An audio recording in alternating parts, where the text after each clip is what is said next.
دیکھنے سننے والوں کو انعام کا سلام پہنچے۔ دوستو، آج کل ہمارے جو انڈو پاک حالات ہیں، یہ جس نہج پر جا رہے ہیں، تو ہماری خواہش ہوگی آپ کو ایک پروفیشنل تجزیہ پیش کریں، تاکہ آپ کو کم از کم یہ معلوم ہو کہ ہم کس نہج پر جا رہے ہیں اور آنے والے حالات میں کیا ممکنہ چیزیں ہو سکتی ہیں۔ دوستو، امریکن شاہ پر انڈیا نے گلگت بلتستان کو اپنا حصہ قرار دے کر اس پر ایڈونچر کی خواہش کا اظہار کیا۔ دراصل یہ امریکی ایجنڈا جو چائنا کی ٹریڈ کو روکنے کا تھا، پہلے اس کا سی پیک کو خاتمہ اور پھر ساؤتھ چائنا سی پر اس کی ناکہ بندی، یہ دو چیزیں تھیں۔ بدقسمتی سے امریکن بدقسمتی ہے کہ کرونا میں جو اس کی پلاننگ تھی وہ اس کے گلے پڑ گئی۔ اب یہ انڈیا کی خواہش بھی تھی، اور اسے شاید جب امریکہ سے ملی تو اب اس نے یہ تیاریاں کی ہیں۔ اب چائنا کے لیے زندگی و موت کا مسئلہ تھا کہ اگر سی پیک اس کا برباد ہوتا ہے تو پھر ساؤتھ چائنا سی میں اس کی گھیرہ بندی مکمل ہونے والی ہے۔ چنانچہ اس نے لداخ میں اپنی افواج کو انڈین ٹیریٹریز میں بھیجا۔ اگرچہ یہ ہم تو کہتے ہیں کہ یہ چینی علاقے ہیں جس پر بھارت نے قبضہ کیا ہے، چاہے وہ اروناچل پردیش ہو، چاہے وہ ہماچل ہو، یا یہ جو بھی علاقے ہیں، تو انہوں نے اپنی ڈپلائمنٹ کی جو اپنی قوت بڑھا رہا ہے۔ اور دوسری طرف سے اس نے نیپال اور سکم کے علاقے میں وہاں پر انیشیٹو لیے ہیں تاکہ انڈیا کو کسی جنگ کی صورت میں چاروں طرف سے اس کو گھیراؤ کیا جائے۔ اور نیپال سکم کے علاقے میں جو مجھے محسوس ہوتا ہے کہ چائنا کی مین لینڈ کو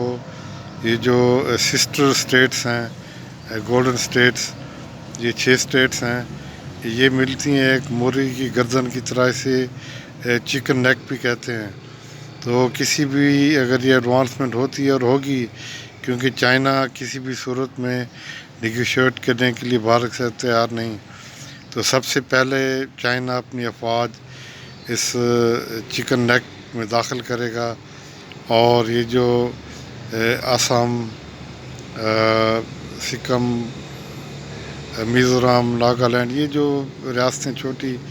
ان کو علیحدہ، یہ سیدھن علیحدہ ہو جائیں گی۔ وہاں پہ تحریکیں بھی چل رہی ہیں۔ دوسری چیز وہ ہے کہ وہ لداخ سے اپنی افواج کو کشمیر کی طرف بڑھائے گا، اور پھر یہ افواج پاکستان انشاءاللہ ایڈوانسمنٹ کرے گا مقبوضہ کشمیر میں، تو یہ افواج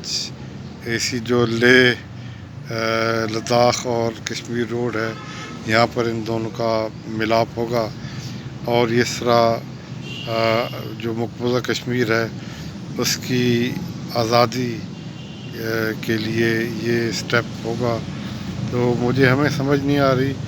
کہ انڈیا اتنا سمجھدار ہوتے ہوئے اس نے کتنے بڑے خطرناک اقدامات اپنے لیے خود اٹھائے ہیں۔ اجیت دوبال، جس کی وہ گن گاتا ہے بھارت، اس نے بھارت کو کس مقام پر لا کھڑا کیا ہے۔ حالانکہ جب آپ اگریشن کرتے ہیں کسی ملک کے خلاف، تو سب سے پہلے اپنے ملک کو اسٹیبلائز کرتے ہیں، وہاں پر جو فریگمنٹس آف سوسائٹی ہیں ان کو یونائٹ کرتے ہیں تاکہ اندرونی طور پر کوئی خلفشار نہ ہو۔ تو اس کی بجائے انہوں نے 370 کشمیر پہ ہٹا دیا۔ جو سوئے و کشمیر تھا وہ جاگ پڑا، وہ اس نے بندوق اٹھا لی ہے۔ اس طرح انڈیا میں اس نے فریگمنٹس،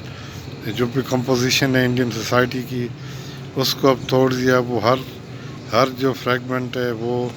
اپنی زندگی کے لیے جدوجہد میں لگنے والا ہے۔ تو یہ اتنے بڑے سمجھدار آدمی سے کیسے ہو گیا؟ یہ لگتا یہ ہے کہ یہ تقدیر کے فیصلے ہیں جو بھارت کے گلے میں پڑنے والے ہیں۔ تو اب دیکھیں دوستو، جو وقت گزر رہا ہے، بھارت کی جو اگر لڑائی کی خواہش ہے تو اس کے لیے وہ نیگیٹو چیزیں بڑھ رہی ہیں، کیونکہ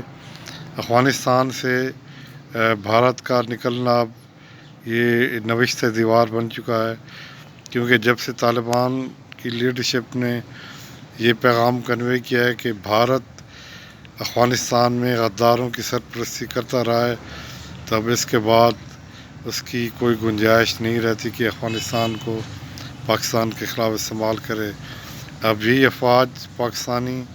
یہ جو وقت گزرے گا یہ مشرقی سرحد پر آئیں گی، تو اس لیے بھارت کے لیے اور زیادہ مشکلات ہوں گی کہ پاکستان پر حملہ کرنے کی صورت میں پاکستان کی قوت پہلے سے کچھ زیادہ بڑھے گی۔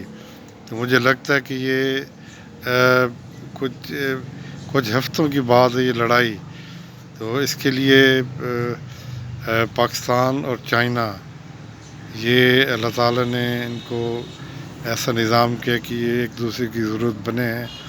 اور یہی انشاءاللہ چینجنگ سینیریو ہوگا ہندوستان کے لیے، اور سکھوں کی جو آزادی خالصتان یہ اس کا ایک بونس ہوگا اس لڑائی کا۔ تو سکھ بھی تیار ہیں، کیونکہ وہ جانتے ہیں کہ ہندو اوپر سے کتنے میٹھے ہوں، یہ اندر سے سکھوں کے متعلق ان کا زہر نہیں گیا۔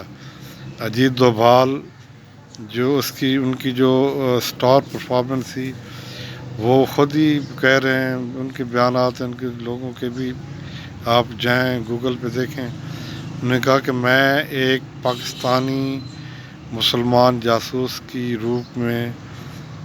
دربار صاحب میں داخل ہوا، وہاں پر معلومات حاصل کی، سکھوں کو آئیڈینٹیفائی کیا، اور 1,30,000 سکھوں کے قتل عام کا جو سہرا ہے وہ انہیں اجیت دوبھال کے سر ہے۔ یہ سکھوں کے سینے میں بہت بڑا زخم ہے کہ ان کی پوتر جگہ دربار صاحب کو کس بربریت سے تباہ کیا گیا۔ اگر کرتار صاحب بھی بھارت کے پاس ہوتا تو کرتار صاحب میں جو درگاہ ہے اس کا بھی نام و نشان مٹ گیا ہوتا۔ یہ تو ہمارے پاس ہی ہم نے اس کی عزت و تکریم کی ہے کہ قرض دار ملک ہونے کے باوجود ہم نے اس کو ایک عالیشان تعمیر دی ہے۔ وہ کیوں کہ ہم ان کے لیے اپنے دل میں محبت رکھتے ہیں، ورنہ بھارت کے ہندو تو وہ ہیں جنہوں نے دربار صاحب پر 65 کی جنگ میں اور 71 کی جنگ میں بم گرایا تھا، وہ بم اب بھی کرتار صاحب کے احاطے میں رکھا ہوا یاد دلا رہا ہے کہ آپ کے دشمن قوم ہیں، اور سکھوں کو بھی بتا رہا ہے کہ اگر تمہارے گرو جی کے لیے تمہارے دل میں محبت نہیں ہے تو یہ ماتھا ٹیکنے کی رسم کو ختم کرو اور لوٹ جاؤ ہندوؤں کی طرف جو تمہارے لیے میٹھے چاول کی بھوجن بنے ہوئے ہیں۔ تو سکھوں کو بھی اب یہ معلوم ہے کہ ان کی محبت آیا اپنے گرو کے لیے یا ان کے بھارتی سکھوں کے لیے یا ان کے بھارتی براہمنوں کے لیے، ابھی ان کو فیصلہ کرنا ہے۔ اور یہ اگر جنگ ہوئی تو یہ سکھوں کے لیے اس سے اور زیادہ اچھا موقع تاریخ میں کبھی نہیں آئے گا کہ پاکستان